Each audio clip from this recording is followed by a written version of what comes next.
Alright then, let's now move on to the final sample problem 2. Consider the following series of chemical reactions. Okay, right away, you see 3 reactions, delta H 1, 2, and 3. You pretty much know this is a Hess's law type of problem. So the question asks us to calculate delta H of the reaction for N2O gas plus NO2 gas going to 3NO gas. So if I try to add up these reactions right away, I do not get the balanced overall reaction. This means that I must manipulate my previous 3 reactions. So must manipulate, must change at least one reaction. And remember, we went over the 2 ways to manipulate a chemical reaction. We can either multiply through by some type of factor. Okay, so multiply through, or we can reverse the reaction.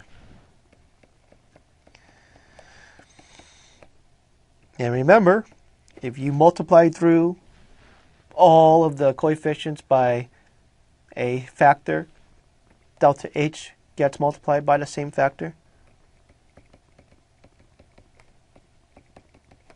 And if you reverse the reaction, remember, the sign of delta H also changes. So those are the 2 warnings, okay, that you must remember whenever manipulating a chemical reaction. So I see that NO2 here is on the reactant side, but the only place where NO2 appears is on the product side here. So for the first reaction, I'm going to go ahead and I'm going to reverse it. So 2NO2 goes to 2NO plus O2. In addition, I only see 1 NO2 in the whole problem, but I have 2 here, which means I'm going to have to multiply through by 1/2 to get rid of that 2 to reduce it to 1. So that means that I have negative 1/2 delta H1. Okay.